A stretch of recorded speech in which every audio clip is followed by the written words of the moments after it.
आज महाराज जी आपसे कुछ बातें करने आए हैं और आपको आपके भविष्य के बारे में, आपके जीवन के बारे में कुछ ऐसी बातें बताने आए हैं जो अनकही हैं, अनसुनी हैं।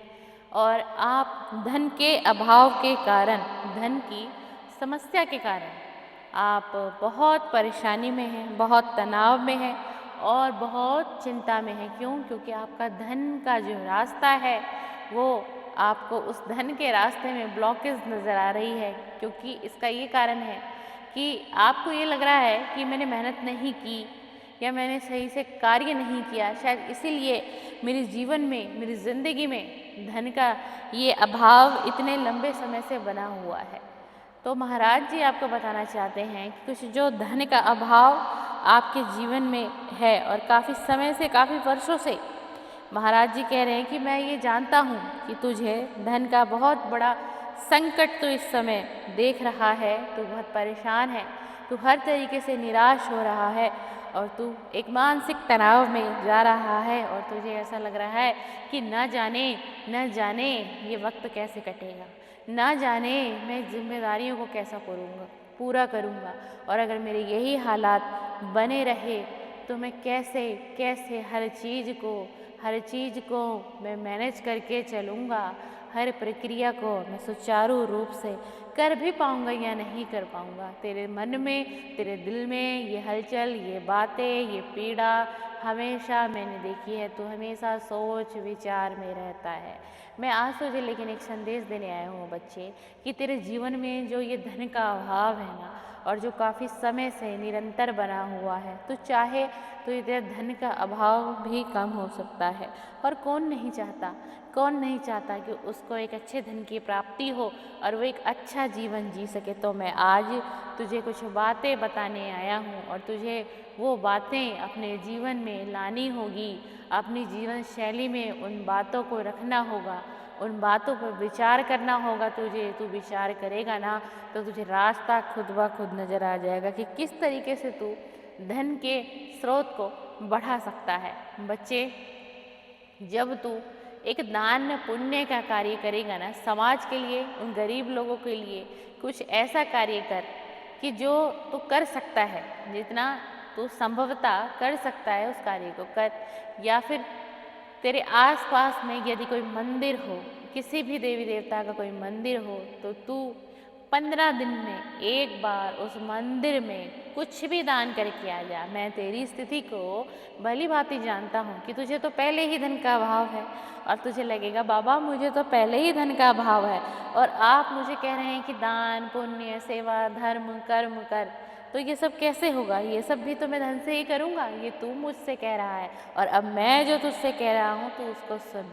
मैं मानता हूँ, मैं जानता हूँ कि तेरे जीवन में धन का अभाव काफ़ी लंबे समय से बना हुआ है। तू काफ़ी लंबे समय से एक परेशानी में, धन के अभाव में जी रहा है। तू बहुत से कार्य करना चाहता है लेकिन तेरे पास धन जो है वो पर्याप्त मात्रा में नहीं है जिससे तू की कोई कार्य कर सके, तू कोई अपना कारोबार खोल सके। जो तेरी नौकरी है, जिस नौकरी में तू है, उस नौकरी में भी तू खुश नहीं है क्योंकि तुझे उस नौकरी में भी तरह तरह की दिक्कतें और सामना तुझे मेरे बच्चे उठाना पड़ता है। मैं तेरा बाबा तेरी सारी व्यथा जानता हूँ, तेरे सारे हालातों को जानता हूँ, इसलिए मैं तुझसे कुछ ऐसे कर्मों को करवाना चाहता हूँ कि तू जब ऐसे कुछ भलाई के कार्य करेगा लोगों के लिए, समाज के लिए, अपने आसपास के लोगों के लिए, कुछ अपने कुटुंब के लिए जो कि असमर्थ हैं एक अच्छे धन को अर्जित करने के लिए, और उनके पास धन नहीं है तो उनका जीवन, उनका पालन पोषण भी सही से नहीं हो पाता। वह एक पैसे के लिए मोहताज हैं और तू उन्हें जानता है और वो तुझे जानते हैं। मुझे पता तो है कि तेरे जीवन में भी धन का अभाव है और काफ़ी लंबे समय से है, लेकिन तू थोड़ी बहुत उनकी भी मदद कर सकता है। बच्चे, इतना तू कर सकता है, इतना तेरे बाबा ने तुझे इस लायक तो बनाया है कि तू थोड़ा बहुत लोगों की मदद कर सके। और जैसे ही तू ना यह कार्य को करना शुरू कर देगा, ऐसे ही जो तेरे पुनर्जन्म के, पिछले जन्म के जो कुछ कर्मा हैं, जो तुझसे जाने और अनजाने में तूने बहुत से कर्म ऐसे कर दिए हैं बच्चे कि उन कर्मों को मैं काट रहा हूँ और उन कर्मों को मैं तेरे काटते काटते आज मैं भी थक गया हूँ। तो इसलिए मैं चाहता हूँ कि बाकी के जो कर्म तेरे बचे हुए हैं, जो तेरे बुरे कर्म, जो तेरे पिछले जन्म से लगातार हो रहे हैं, तो उसे जाने या अनजाने, या तूने किसी का दिल दुखाया, तूने अत्यधिक पीड़ा किसी कसूर इंसान को दे दी, या फिर तूने किसी की गृहस्थी को तोड़ दिया, या फिर तूने किसी के हंसते खेलते घर को बर्बाद कर दिया। ये सब कुछ तेरे पुनर्जन्म के कर्मों का फल है जो तू इस जन्म में भोग रहा है। तू कहता है कि बाबा मुझे धन का अभाव है, लेकिन जो मैं देख रहा हूँ तेरे जीवन में धन के साथ साथ और भी मानसिक परेशानियाँ तेरे जीवन में बनी हुई है, तेरे घर परिवार में बनी हुई है, तेरे बच्चों में बनी हुई है, तेरे माता पिता में बनी हुई है। तू बता, क्या ये सच नहीं है? तू मुझे बोल कि ये सच नहीं है। तू ही मुझे कहेगा हाँ बाबा आप सत्य कह रहे हैं, बिल्कुल ऐसा ही है और ऐसी ही मेरी स्थिति है। अब आप ही मेरा मार्गदर्शन करिए और आप ही मुझे बताइए कि मैं अब आगे किस तरीके से अपने जीवन को कौन सा मोड़ दे पाऊँगा, कैसा मोड़ दे पाऊँगा, क्या कभी कुछ बदलेगा या नहीं बदलेगा, या मैं इसी अभाव में जीता रहूँगा और इसी संकट से घिरा रहूँगा। तू मुझसे ये सारे सवाल करता है ना, तो सुन, मेरी सारी बातों का मैंने तुझे उत्तर तेरे प्रश्न में दे दिया है कि कुछ पुण्य के काम कर और आसपास के भूखे लोगों को कुछ भोजन करा दे। जो तू कर सकता है उतने 2 से 4 लोगों को भी तूने अगर भोजन दे दिया, मैं कहता हूँ कि तूने अगर हर माह में किसी एक भूखे को भी भोजन करा दिया ना, वो भी तेरे कर्मों में जुड़ेगा। क्योंकि बच्चे देख, कर्मों का फल निश्चित है कि कर्मों का फल हर मनुष्य को भुगतना पड़ता है, चाहे कोई अमीर हो, चाहे कोई गरीब हो, कोई राजा हो, कोई रंक हो, कोई फकीर हो, कोई भी हो। अगर कोई भी इंसान गलत कार्य कर रहा है तो उसका प्रतिभोग उसको भोगना ही पड़ेगा। ईश्वर समय पर उसको वो सज़ा ज़रूर देंगे। और अगर यही मनुष्य ना अच्छे कार्य करता है अपने जीवन में, जो ईश्वर के माध्यम से उसको जो एक जीवन प्राप्त हुआ है, अगर उस अपने जीवन में वो भलाइयों का काम करता है, लोगों की मदद करता है, वो जितनी क्षमता रखता है उससे भी ज़्यादा वो सुयोग्य करने की कोशिश करता है, अगर ऐसा मनुष्य इस धरती पर है या होगा या अभी भी है, तो वो मनुष्य बहुत अच्छे कार्य कर रहा है और बहुत अच्छा एक कर्मा बना रहा है, और वो कर्मा उसका ईश्वर की नज़रों में भी नोट किया जा रहा है।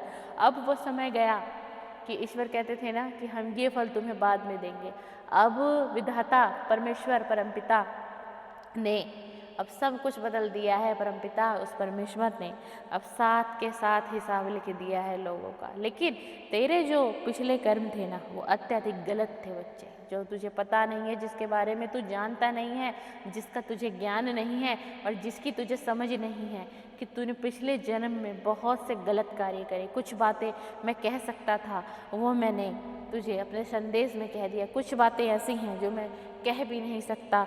मैं चाहता हूँ कि तू उन बातों को समझ सके कि बाबा मुझे क्या इशारा देना चाह रहे हैं। अगर तूने कुछ भी ऐसे कार्य पहले किए, लेकिन अब फिर से मैं तुझे एक चेतावनी देता हूँ कि ये जो जन्म तुझे विधाता ने, मनुष्य का जन्म जो 84 लाख योनियों में तुझे भटकाया और उसके बाद ये जन्म तुझे दिया ना, तो तू इस जन्म की इज्जत करना, मान मर्यादा रखना और हमेशा हमेशा लोगों के काम आना। जब तू ये सभी कार्य करने लग जाएगा ना, तेरा वक्त तो अपने आप बदलेगा, तेरा वक्त अपने आप बदलेगा, तेरी तकदीर अपने आप बदलेगी। विधाता तेरे भाग्य के लेख को भी पलट देंगे, क्योंकि भगवान में, परमपिता में, उस परमेश्वर में इतनी शक्ति होती है, इतनी शक्ति विद्यमान होती है कि ईश्वर के बिना, कहते हैं ना कि ईश्वर की मर्जी ना हो तो धरती पर एक पत्ता ना हिले, ईश्वर की मर्जी ना हो तो दिन ना हो, ईश्वर की मर्जी ना हो तो ये रात ना हो, ईश्वर की मर्जी ना हो तो ये सुबह ना हो।